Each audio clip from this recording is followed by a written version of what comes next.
At dinner, my parents said, "You work while your sister enjoys. Don't like it? Leave." My name is Aurora Finley. I'm 31 years old, I'm an interior designer, and I live in Santa Fe, New Mexico. It happened at the Thanksgiving table. The house was filled with the smell of turkey and sage. It was the smell of a happy family.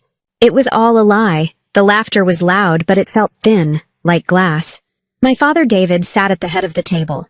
He looked at me, and his eyes were not kind. He was not looking at a daughter. He was looking at an employee who was causing a problem. He said the words that changed everything. Your job is to work while your sister enjoys life. Simple as that. He said it like he was telling me the sky was blue. He said it like it was a fact of nature. Don't like it? There's the door. The room went silent. The only sound was the clock ticking on the wall. Tick-tock. My mother, Clara, froze. Her smile was still on her face, but it was made of plastic. It was a mask. My sister Harper just smirked. She hid it behind her wine glass, but I saw it. She was 28 years old, and she had never worked a real day in her life. She was the dreamer. I was the mule. She won. She always won. I looked at my plate of food. I was not hungry. I would never be hungry in this house again. I pushed my chair back. The sound of the wood scraping the floor was loud in the silence. It sounded like a scream. But before I tell you how everything flipped, how I got this quiet apartment, and how I learned to breathe again, like and subscribe, drop a comment and let me know where you are watching from. I stood up. I did not yell. I did not cry. My voice was very soft. Fine, I said. I'll take the door. I picked up my keys from the hook by the entryway. My mother said my name. Aurora? It was a little gasp. I did not turn around. They didn't realize it yet. They thought I was having a tantrum. They thought I would be back in an hour, ready to apologize, ready to clean the dishes. They were wrong. Those were the last words I'd ever speak in that house. Growing up in Santa Fe, you learn about art. Our house was just off Canyon Road where all the expensive galleries are. Tourists walk by and look at bronze statues that cost more than my car. Our family was part of that world. Sort of. We ran Finley's Art Supply. It was not a gallery. It was a dusty, cramped store that smelled of turpentine, old paper, and my father's bad moods. It survived on its reputation, which means it survived on habit. Local artists and high school teachers came to us because they always had. I learned about favoritism before I learned my multiplication tables.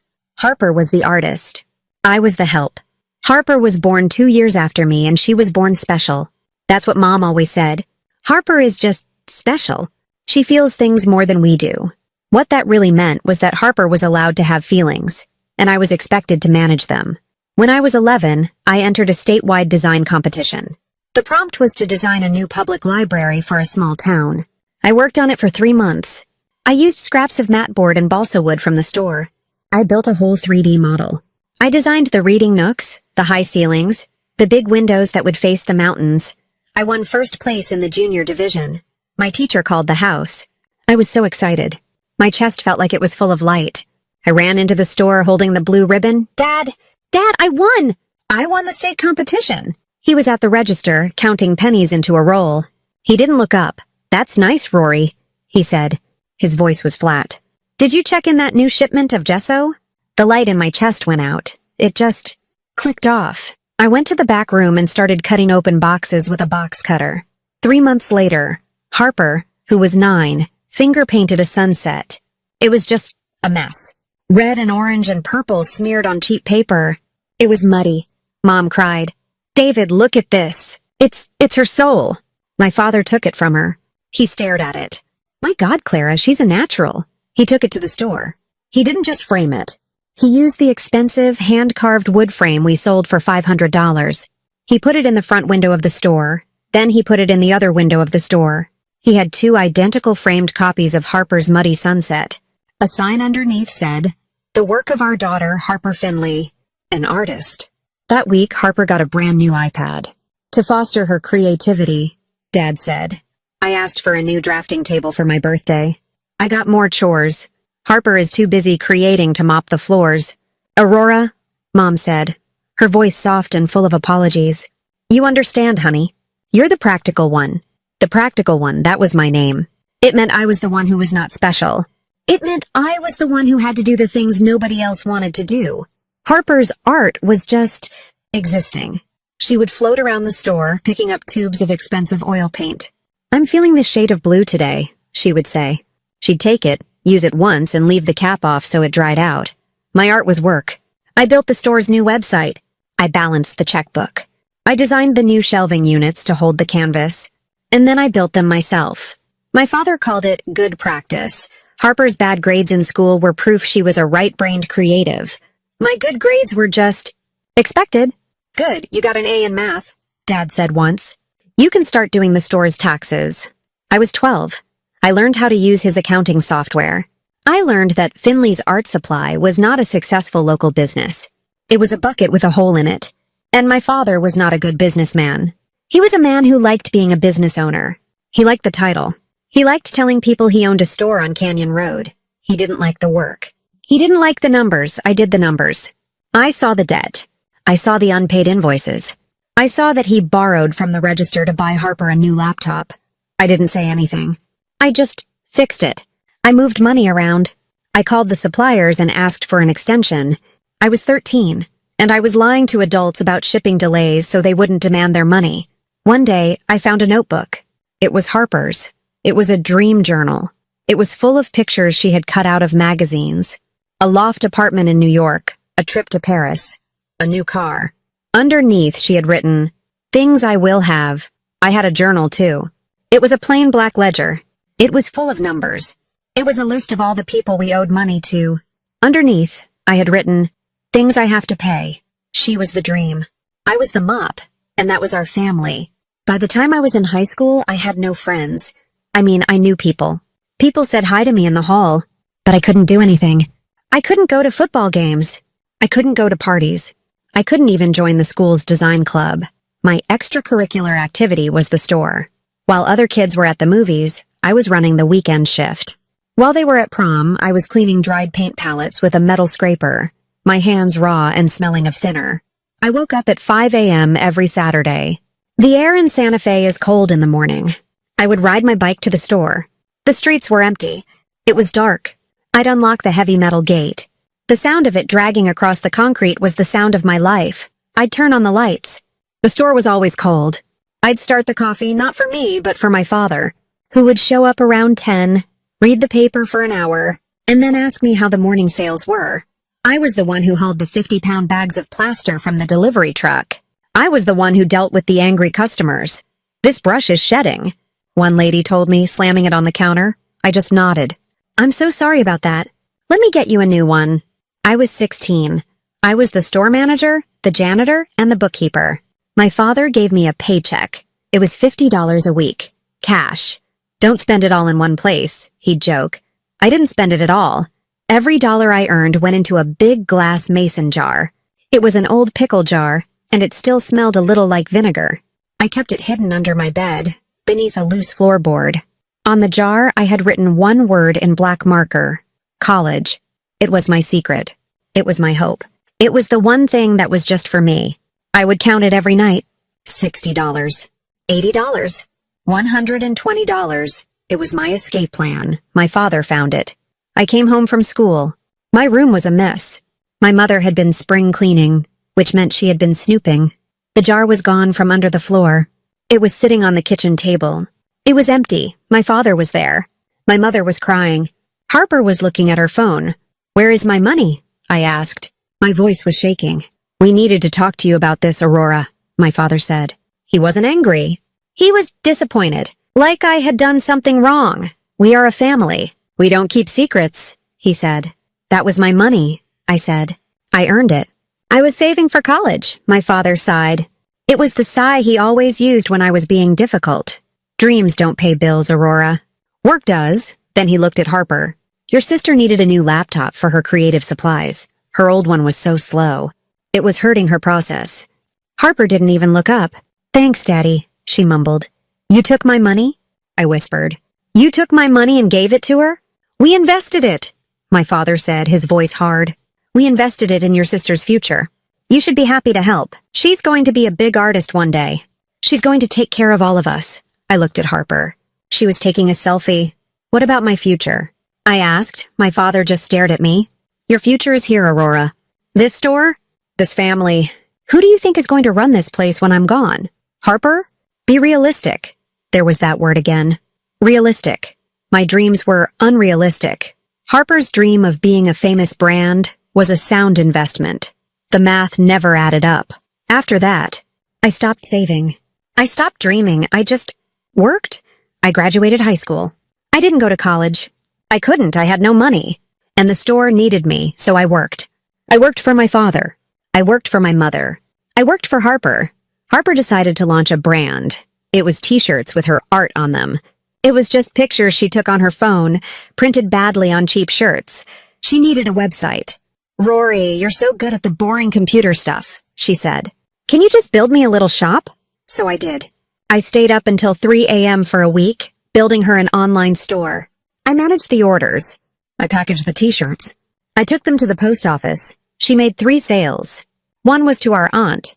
The business failed in a month. She left me with the bill for the website hosting and the shipping supplies. I paid for it with the tips I had hidden in my shoe. I was 22 years old. I was an old woman. I finally got a second job. I learned interior design online in those 2 hours between 2 a.m. and 4 a.m. I built a portfolio. I got a job as an assistant at a small design firm in town. It was my first taste of real life, a real boss, a real paycheck. I had to beg my father to let me take it. What about the store? He yelled. I'll work nights and weekends, I promised. And I did. I worked 40 hours a week at my design job. Then I worked another 30 hours at the store. I did their books. I paid their bills. I fixed their mistakes. My paycheck from my real job. Most of it went to them. The store is just in a little slump, Rory, my mom would say. We just need a little help to get through the month. It was always just one more month. For 9 years. I was 31. I was tired. I was the one who built the walls, and I was the one who was trapped inside them. My college jar was long gone. It was just a pickle jar, and it was always empty. That Thanksgiving was not a surprise. It was just the end. The 70-hour week was real. I was a senior designer at my firm now. I was good at my job. I was managing 3 big hotel contracts. One in Taos, one in Scottsdale, and one in Denver. My firm was trusting me with multi-million-dollar projects. I was organized. I was efficient. I was the practical one. My clients loved me. My boss loved me. I was getting a promotion, but I was still the family mule. The week before Thanksgiving, the store's rent check bounced. My father had forgotten about a big invoice for Canvas that was on autopay. The landlord called me. Not my father. Me. Aurora, I don't want to be that guy, he said. His name was Mr. Sanchez. He was a kind man. But your father is 3 months behind. I can't let it go on. I felt sick. I'll handle it, Mr. Sanchez. I promise. I looked at my bank account. My savings. The money I was saving for a down payment on a small condo. My own escape plan. I transferred the money to the store's account. 3 months' rent. It was almost everything I had. I worked 70 hours that week. I was at the Taos Hotel site, dealing with contractors. I was on calls with the Denver clients until 10 p.m. I was redrawing floor plans. I was exhausted. I drove straight from Taos to my parents' house for Thanksgiving dinner. I was 2 hours late. I walked in. I was still wearing my work clothes. I had dust on my boots. The house was warm. It smelled like sage. Harper was on the sofa, scrolling through her phone. She was wearing a new dress. She looked perfect. Manicured nails, fresh hair. Oh, good, you're here, my mother said. She kissed my cheek. It felt like dry paper. Can you help me with the potatoes? My back is just killing me. I didn't even take my coat off. I went into the kitchen and I started mashing potatoes. At the table, I tried to talk about my job. I had to. I had to make them see that I had a real life. It's been a crazy week, I said, trying to sound casual. We finally landed the Taos Resort contract. It's a big deal. It's the biggest project of my career. My mother smiled. Oh, that's nice, dear. She turned to Harper. Did you hear Harper's news? Tell her, baby. Harper looked up from her phone. She was beaming. Oh my God, you guys. I am officially collaborating with Crystal Vibes. I had no idea what that was. They're a huge brand on Instagram, she said. Like I was an idiot. They're sending me a whole box of healing crystals. And they're paying me $500. For one post. My father raised his glass. That's my girl, see?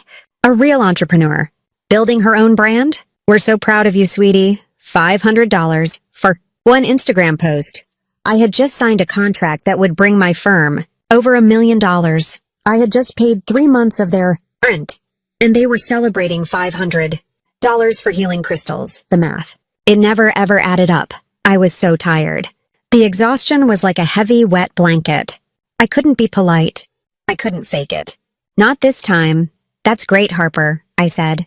My voice was flat. I turned to my father. Dad, we need to talk about the store. His smile vanished. This is not the time, Aurora. When is the time? I asked. The table was quiet. The rent check bounced. Again. I had to cover it. All 3 months of it, my mother gasped. Oh, Aurora, you shouldn't have... She had to, my father said, his voice low. It's the family business. It's your business, Dad, I said. My voice was getting louder. I can't keep doing this. I have my own life. My own job. A job that I am working 70 hours a week at. I can't be your bookkeeper and your bank and your janitor anymore. Harper's eyes filled with tears. Why are you always attacking us? Why do you have to ruin everything? You like working. You're a workaholic. Just let us be happy. This is not about liking work, Harper. I snapped. This is about fairness. I work, I bleed. I stress, and you get free crystals. Stop it. My father yelled. He slammed his hand on the table. The glasses rattled. You want to talk about fairness? He said, his face turning red. He pointed his fork at me. I'll tell you about fairness. And that's when he said it. Enough. Your job is to work while your sister enjoys life. That's your role. Simple as that. The silence that followed was heavy. It was thick. I could feel it pressing on my skin. Your role. Not my daughter. Not part of the family. My role. He finally said it. He said the quiet part out loud. I wasn't a person. I was a function. I was a tool. I was the worker bee, and my only purpose was to serve the queen. I looked at him, and I didn't feel anger. I didn't feel sadness. I felt nothing. It was like a rope I had been holding onto for 31 years had finally been cut, and I was just floating. He wasn't done. Don't like it? He sneered. There's the door. He thought I would cry. He thought I would back down. He thought I would apologize. He thought wrong. Something in me split clean in two. The part that was the good daughter just died. It just shriveled up and turned to dust. I stood up. My mother said, Rory, sit down. He didn't mean it. Yes, he did, I said. My voice was quiet. It was clear. All the shaking was gone. I looked at my father. Fine. I'll take the door. I walked out of the dining room. I grabbed my keys from the bowl. I grabbed my purse. I walked out of the front door. I did not slam it. I closed it softly behind me. I got in my car. I started the engine. I drove away. I didn't look in the rearview mirror. I left them at the table, with the cooling turkey and the mashed potatoes, and the $500 healing crystals. I left behind the only version of family I had ever known, and for the first time in my entire life, I took a deep, deep breath. I spent that first night in a motel off the highway, the kind of place with a flickering neon sign and thin blankets. It was awful, and it was the best night's sleep I ever had. The quiet was strange. It was so loud. I kept expecting my phone to ring. I kept expecting a knock on the door. I felt a little spike of guilt. This is crazy. I just walked out on Thanksgiving. They're my family. I should go back. They must be worried. I woke up the next morning. Friday. I checked my phone. Not one missed call. Not one text. They weren't worried. They were annoyed. They thought I was bluffing. They thought I was having a tantrum. They were sitting at home, arms crossed, waiting for me to come crawling back, begging for forgiveness. They thought I would show up to open the store. That one fact made me hard. It turned my sadness into something cold. And something strong. I was not a person to them. I was a broken appliance. They were just waiting for me to start working again. I ordered a coffee from the gas station next door. It was terrible. I sat on the motel bed and I drank it, and I waited. The first call came 2 days later. Sunday. My phone rang. The screen said, Dad. My stomach did a flip. The guilt came back. He's calling. He's sorry, I let it go to voicemail. My hand was shaking. I waited a minute. I took a breath. I played the message. It was not an apology. My dad's voice was barking, angry. Aurora, this little stunt is ridiculous. You think walking out fixes anything? It doesn't. You made your point. You're a great big drama queen. Now get back here and fix the books. The payroll is due Monday. Beep. I stared at my phone. Not, are you okay? Not, where are you? Not, I'm sorry. I didn't mean it. It was, get back here and fix the books. I felt a cold laugh bubble up in my chest. It was a strange sound. I deleted the message. The next call came an hour later. Mom. I let it go to voicemail. Beep, my mother's voice. She was crying. Or she was pretending to cry. It was hard to tell the difference. Rory, honey, please come home. My back is out. It's just terrible. I can't lift these boxes of canvases that just came in. Your father is in a terrible mood. You always knew how to calm him down. I need you. Please, honey. I need you. Beat the guilt. This was her weapon. It always was. My back is out. I need you. Your father is in a mood. It was never, what do you need, Aurora? It was never, how are you feeling? It was always about them. Their needs. Their comfort. I deleted the message. The next day, Monday, the text from Harper started. Text 1. Rory. Pick up! It's urgent! Text 2. Don't be a baby. I know you're seeing these. Text 3. Dad is going to kill me. Pick up the phone. I let her call. It went to voicemail. Beep. Harper's voice was fast and frantic. Oh my God, Aurora, where are you? Mom said you left, but I thought she was kidding. Look, I have this amazing idea for a pop-up paint and sip class. It's going to be huge. But the deposit for the rental space is due today. It's $10,000. $10,000. Dad said you'd handle it. Can you just wire me the 10 grand? Just 10. It's a sure thing. You'll totally get it back, I promise. Call me. He's really mad. Call me. Beep. I just sat there. I was not a sister. I was not a person. I was a bank. I was a bank that was suddenly permanently closed. This time, I did laugh. I laughed out loud in my car. It was a cold, empty sound. After that, the calls and texts were a storm. Dad's messages got angrier. I am not kidding, Aurora. You are ruining this family. You're selfish. You're a selfish, ungrateful child. Mom's messages got more desperate. You're scaring me, Aurora. Are you okay? Please just come home. I'll make your favorite stew. This isn't funny. Harper's messages got mean. You're being so selfish. This was my one big chance and you're ruining it. You're just jealous of me. You've always been jealous. My phone was buzzing every 2 minutes. It was a constant vibration of their needs, their anger, their demands. I watched the screen. 10 missed calls. 20. 35. By Sunday night, 1 week after the dinner, it was 47 missed calls. I had found a small, furnished apartment to rent by the month. It was clean. It was empty. It was all mine. I sat on the floor. I drank a cup of tea. My hand was perfectly steady. I opened my phone. I went to my contacts. I clicked on Dad. I pressed block this caller. I clicked on Mom. I pressed block this caller. I clicked on Harper. I pressed block this caller. The buzzing stopped. The silence that came after wasn't empty. It was full. It was the sound of the heater humming. It was the sound of a car passing on the street. It was the sound of my own breathing, in and out. For the first time in my life, silence finally had a sound, and it was peace. They thought my power was in what I did for them. They thought it was my work, my money, my time, my energy. They were wrong. My real power was in not doing it. My real power was the off switch. And I had just pressed it. The first month of my silence was the loudest time of my life. I was working from my new empty apartment. I was trying to focus on the Taos project, but the aftershocks of my leaving kept finding me. I wasn't there, so I didn't see the store crumble. I just heard it. It happened in pieces. The first piece was a phone call. It was from a man named Jim. He was our main canvas supplier. He was a good man. He always gave me a discount. He always called me Rory, not Aurora. He called my cell, not the store. Rory? Thank God, he said. His voice sounded tired. I'm not trying to bother you. I know you're busy, but your dad's last check bounced. Again. And he's not answering the phone. He's saying some crazy things. He told me you ran off, that you stole money.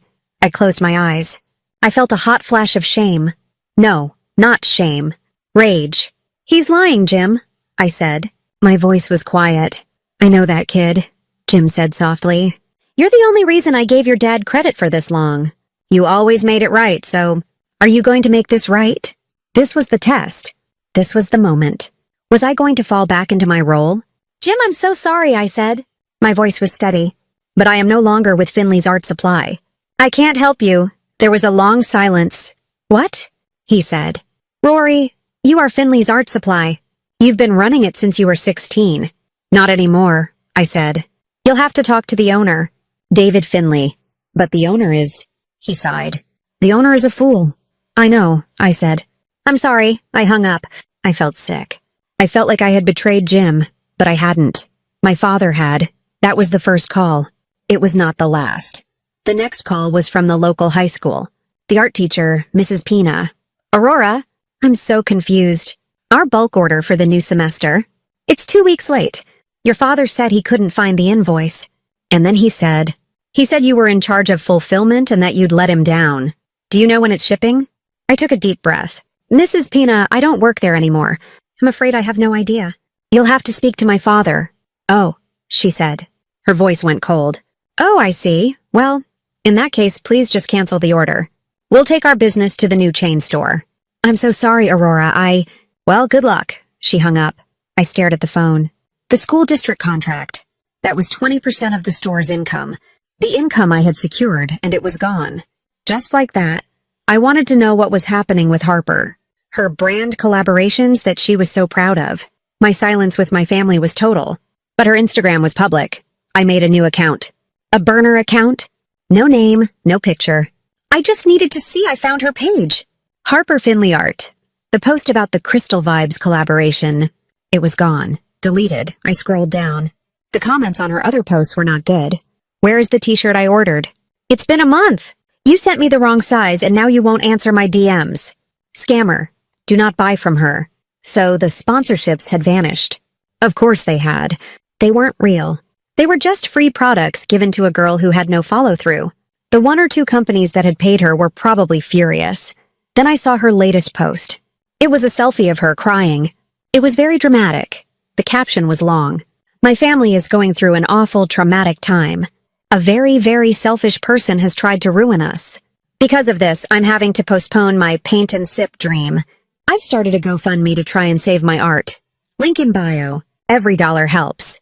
I clicked the link. Her goal was $10,000. She had raised $50. There was one donation. From Clara Finley. My mother. It was pathetic. It was so pathetic. The final piece of the collapse came from Mr. Sanchez, the landlord. He had my cell number, too. He was a kind man. He always asked about my design work. He called me one evening. Aurora, he said. He sounded sad. I'm just calling as a courtesy. I'm putting the eviction notice on the door tomorrow. I sat down on my floor. It's that bad? It's worse, he said. He hasn't paid. The bank. The bank called me. They're seizing the business assets. He tried to bluff them, Aurora. Your father. He came into my office. He was yelling. He said I was ruining him. He said a big investor was coming in to save him. He said you were working on a deal. I closed my eyes. I'm not, Mr. Sanchez. I know, child. I know. He sighed. I wanted to tell you. I know you put your heart into that place. You were the only one who did. It's a sad thing. It is a sad thing, I said. For years, my paycheck was their safety net. I was the floor under their feet. They got so used to me, they forgot I was there. They thought they were standing on solid ground.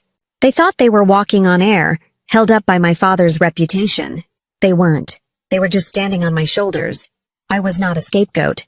A scapegoat is who you blame. I was the pack mule. I was the one carrying the weight so they could walk around with their heads held high. They had built their entire world on the idea that I would never get tired, that I would never put my own needs first. I had been their one and only investor. I was their line of credit. I was their emergency fund. I wasn't a person. I was a resource, and now the resource was gone. The mine was empty. They were falling, and they were falling hard, and I wasn't going to catch them. My hands were finally my own. It was not my job to hold them up anymore. It was not my job to fix their bad math. My only job was to lock my door, turn up the heat, and get back to my real work. The work that I was paid for. The collapse was total. And I didn't have to lift a finger. I just had to stop lifting. A month after the eviction, there was a knock on my door. It was a sharp, confident knock. Not a police knock.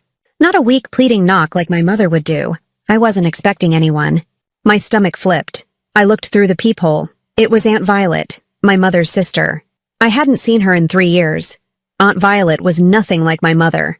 My mother was soft, round, and full of tears. Aunt Violet was sharp, tall, and full of our facts. She was a forensic accountant for the state. She lived in Albuquerque. She was the only person in my life who had ever treated me like an adult. I opened the door. She was holding 2 cups of coffee from a real coffee shop. She was wearing a smart black coat. Her silver hair was in a perfect sharp braid. "Can I come in, Aurora?" she asked. "Or we can go for a walk. Your choice." "Come in," I said. She walked in and looked around my small, clean apartment. She didn't say, "It's so small." She didn't say, "It's so empty." She just nodded. "This is a good space." "Good light." She handed me a coffee. "This is for you. Black, 2 sugars." I remembered. I was so stunned I almost cried. She remembered. We sat at my small kitchen table. My hands were shaking. Did they send you?" I asked. Aunt Violet laughed. It was a dry, smart sound. "No one sends me anywhere, kid." "Your mother called me, of course. She called me every day for a week, crying, hysterical." "What did she want?" "Money," Violet said, taking a sip of her coffee. "What else?" "She said you had abandoned them, that you'd run off, that you'd left them with this awful mess." I looked down at my hands. "It is a mess." "Yes, it is," Aunt Violet said. She put her cup down. "But here's the thing you need to know, Aurora." She reached into her leather briefcase. She pulled out a thick, terrifying-looking envelope. It was brown. It had a window. In the window, I could see the words, "Internal Revenue Service." "This, Aurora," she said, sliding it across the table. "This is the real mess. This is the mess you've been paying for and you didn't even know it." I just stared at it. "What is that?" "Your mother in her panic made a mistake," Violet said. "She called me for money." I said no. She kept crying. She said, "The bank is gone, the store is gone, and now the IRS is sending letters." That got my attention. She asked me to just look at the letters. "You're so good with numbers, Violet," she said. So I had her fax them to me. Violet tapped the envelope. "I've been suspicious of your father's business for 20 years. Now I have proof." "What proof?" "Harper," she said. "Harper. That art gallery idea she had. The one that failed 3 years ago. The one you paid the rent for and the one you took an extra job to cover." I just nodded. I felt cold. "They didn't just lose money, honey," Aunt Violet said, her voice low. "They claimed it. Your father and Harper. They got creative." She pulled out a sheet of paper. It was a tax form. They claimed $50,000 in fake business deductions. They filed Harper's failed brand as a subsidiary of the art store. They wrote off her car as a company vehicle. They wrote off her art trips to Tulum and Austin as research and development. They wrote off her dinners with her friends as client meetings. I couldn't breathe. But it wasn't a real business. It never made a single dollar. "Exactly," Violet said. "It was a shell, a fraud, a way to fund Harper's lifestyle and write it all off as a business loss. Your father was hiding his losses from the store by creating new losses from Harper's brand, and he filed it all together." I was shaking. "So, all this time, he wasn't just bad at business? He was committing tax fraud, Aurora," she said. Her voice was kind but firm. "He was stealing, and he was using your work to cover the basics, so he could play his stupid games." The audit hit. Hard. The bank didn't just pull the loan because of the bounced rent, honey. The bank pulled the loan because the IRS put a lien on the business. It was over. It had been over for years. You were just the last one to know. I felt sick. I thought I was going to throw up. They told me I was the problem," I whispered. "They said my salary was too high, even though I never took one. They said I was the one who was bleeding them dry." Aunt Violet reached across the table and put her warm, strong hand on mine. "Listen to me, Aurora Finley. You need to hear this. You need to let it sink into your bones." She looked right into my eyes. "You did not break this family. You just stopped holding it together." I started to cry. It was a silent, hot kind of crying. "They built a house of cards," she said, her voice firm. "They built it on your back. You finally got tired and you stood up. It is not your fault it all fell down. A real house wouldn't have." She let me cry for a minute. "They're lucky," she said. "The IRS is just making them pay it back. With penalties. A lot of penalties. They'll be paying for the rest of their lives. But they're lucky they're not going to jail." She pushed the envelope toward me. "This is a copy for you. just in case they ever try to say you were involved. You are a victim in this. A financial victim. You are clean. I made sure of it. She stood up. You are not your mother, Aurora. You are not your father. You are not your sister. You are something else. You're like me. You're a builder. So, go build. She walked to the door. Thank you, I whispered.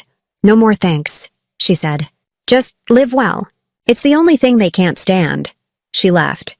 I sat at my table for a long time. It was worse than I thought. It wasn't just emotional neglect. It was criminal. The last tiny, stupid, clinging thread of guilt. It didn't just break. It burned. It turned to ash. That night I opened my laptop. I went to my email. I unblocked my father's email address. Just for a minute, I typed one last, final message to David.Finley, finleysart.com, Clara.Finley, ugmail.com, Harper Finley, art.com subject, financial separation, body Aunt Violet visited me. I am aware of the IRS audit. I am aware of the fraudulent deductions. I will not be involved. I will not be paying for this. Do not contact me. Do not try to attach my name to your debt. Love isn't one-way labor. It is not a blank check for fraud. I wish you growth, but from a distance. I hit send, then I reblocked their emails. I blocked their phone numbers. I blocked everything. That was it. The last bridge was burned. But I wasn't the one who had set the fire. I was just the one who was finally walking away from the flames. By the time spring came to Santa Fe, the world had moved on. The consequences had settled. They weren't loud. They weren't dramatic. They weren't like a movie. They were just quiet. And they were permanent. The world didn't punish them. It simply stopped protecting them. The art store was the first to go. I was driving to a client meeting on Canyon Road. I took the long way, past the old building. The Finley's art supply sign was gone. The windows were empty. Harper's muddy sunset painting was gone. There was a new sign in the window. A bright, happy orange sign. Coming soon, Peachy Keen Yoga and Juice Bar. I found out later from Mr. Sanchez, who I ran into at the farmer's market. They sold it off for pennies, Aurora, he said, shaking his head. The bank just liquidated everything. The easels, the paints, the paper, all of it went for nothing. It was a sad day. I just nodded. It was. I didn't feel happy. I didn't feel sad. I just felt a space. An empty space that used to be full of pain. Now it was just empty. The next time, I was at the FedEx shipping center. It was late, almost 9 at night. I was mailing a big tube of blueprints to my Denver clients. I walked in. The place was bright, sterile, and smelled like cardboard. And I saw him. I saw my father. He was wearing a purple FedEx shirt. It was too tight on him. He was standing at a conveyor belt, loading boxes. He looked old. He looked gray. He was not David Finley, owner. He was not the patron of the arts. He was just a guy loading boxes, working the night shift for $21 an hour. His hands, the hands that used to hold a wine glass and point at me, they were just moving boxes. He looked up. He saw me. I froze. My heart was in my throat. I was holding my heavy tube of blueprints. I thought, what did I think? That he would cry? That he would say he was sorry? His face went hard. It went dark. The shame turned into anger. It was always anger. He looked at me. He saw me in my nice coat with my professional blueprints. He knew. He didn't say a word. He just turned away from me. He grabbed another box. He slammed it onto the belt. He turned his back. I just stood there for a second. I mailed my package. I paid with my corporate card. I said thank you to the woman at the counter. I walked out. My hands were shaking. He hadn't changed. He hadn't learned. He wasn't sorry. He was just angry that he had to work. Angry that I was the one who was watching. The next one was my mother. I was on Canyon Road. It was a beautiful Saturday. Summer. The tourists were everywhere. I was with a client, a new one. We were looking at architectural styles. I was pointing out the adobe doorways, the vigas, the carved wooden corbels, and I saw her. She was sitting on a small folding stool, tucked into an alley, between two very expensive galleries. She was one of those artists now, the ones who sell small, cheap paintings to tourists. She was painting. The outline was right. She was painting little adobe doorways, small 5x7 canvases, a blue door, a red chili ristra, a string of fake turquoise. She was wearing a big floppy hat. She looked small, my mother, the woman who loved real art. The woman who thought my design work was just practical. She was now painting the most cliché, soulless tourist trap art just to make a few dollars. A tourist stopped, looked at the painting, and then walked away. My mother sighed. She put her brush down. She looked down at her paint box. She didn't see me. I was across the street. I felt a small, sharp, tiny needle of pity. She was Clara Finley, the art appreciator. Now she was just a woman on a stool, earning just enough to cover her prescriptions. I turned to my client. "And if you look over here," I said, my voice perfectly level, "you'll see the classic territorial style." I kept walking. I didn't look back. The last one was Harper. This was the one I dreaded. This was the one. I don't know what it was. I needed a frame. I had bought a print. A real piece of art from a real artist I admired. I was going to hang it in my new living room. I could have gone to any framer in Santa Fe, but I knew where I was going. I drove out to the big, ugly strip mall by the highway. I walked into the Hobby Lobby. The smell of cinnamon potpourri and plastic hit me. It was awful. I walked to the back of the store, to the framing counter, and there she was. She was wearing the red vest. It was wrinkled. Her hair was in a messy bun. Her nails, which were always perfect, were broken and had paint under them. She was Harper Finley, the artist, the brand, the creative, and she was cutting a mat board for a poster of a kitten hanging from a tree branch. She was clocked in. She looked up. She heard the bell on the counter. She saw me. Her face went white. Then it went red. Then it went white again. She looked like a cornered animal. "Can I help you?" she said. Her voice was a flat, dead thing. I looked at her. I looked at her name tag. "Harper." I put my print on the counter. It was a beautiful, abstract landscape. "I need a quote on a frame for this," I said. My voice was quiet. She had to help me. I was a customer. She was the employee. She pulled out a tape measure. Her hands were shaking. She measured the print. 24 by 36, she muttered. She typed on the computer. She wouldn't look at me. She just stared at the screen. "It will be $120, she said. "With the basic mat and the non-glare glass." "Great," I said. "Thank you." I picked up my print. I started to turn away. "Aurora?" I stopped. I turned back. Her eyes were wet. "Are you happy?" she whispered. "What?" "Are you happy?" she said, her voice cracking. "You ruined us." "You ruined everything. Dad lost his store. Mom is sick. I'm here.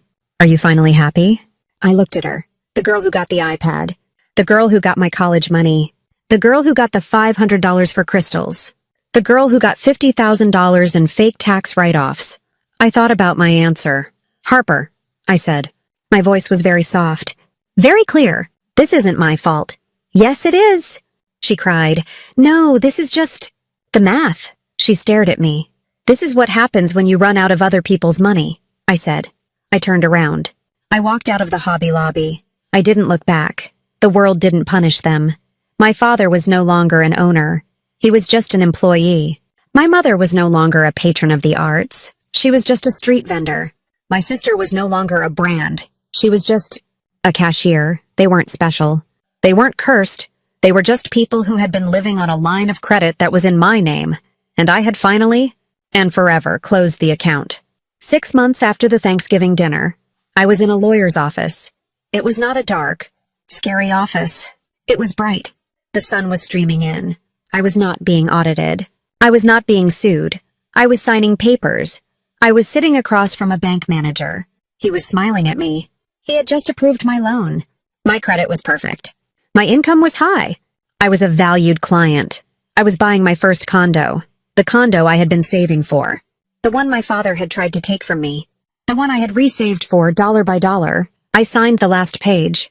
My hand was not shaking. The lawyer said, "Congratulations, Ms. Finley." I took the keys. I walked into my own home. It was quiet. I walked on the Saltillo tile floor. It was cool under my feet. I ran my hand along the smooth, sun-baked adobe wall. I looked up at the open wooden beams, the vigas. I walked into the kitchen. It was clean. It was mine. I walked into the second bedroom. This would be my office. My real office. And then I walked out onto the balcony. It was just like the outline. It faced the Sangre de Cristo Mountains. It was late afternoon. The sun was starting to go down. The mountains were turning pink. That color they call alpenglow. This was the sunset I had earned. Not Harper's muddy, angry painting. This was the real thing. I stood there on my balcony and I looked at the mountains. And I cried. I hadn't cried when I left. I hadn't cried when my father yelled at me. I hadn't cried when I saw them, broken and lost. But I cried now. They weren't sad tears. They weren't angry tears. They were just water. They were just the relief. It was 31 years of holding my breath. And I was finally letting it out. The rebuild was quiet too, but it was mine. A week later, my boss called me into her office. My real boss. Aurora, she said. She was a strong woman. I liked her. The Taos project is stunning. The clients they're over the moon. They said your work is the best they've ever seen. Thank you, I said. I'm glad they're happy. They're more than happy. And so are we. She slid a piece of paper across the desk. We're promoting you, effective immediately. You are now the lead designer for the entire Southwest region. I looked at her, and, she said, we're promoting you to partner track. We want you to be a part of this. For real. She slid another paper. And that's your new salary. I looked at the number. It was a 6-figure salary. It was more than the art store had ever made in a year. It was my number. You've earned this, Aurora, my boss said. You've been doing the work of 3 people for a long time.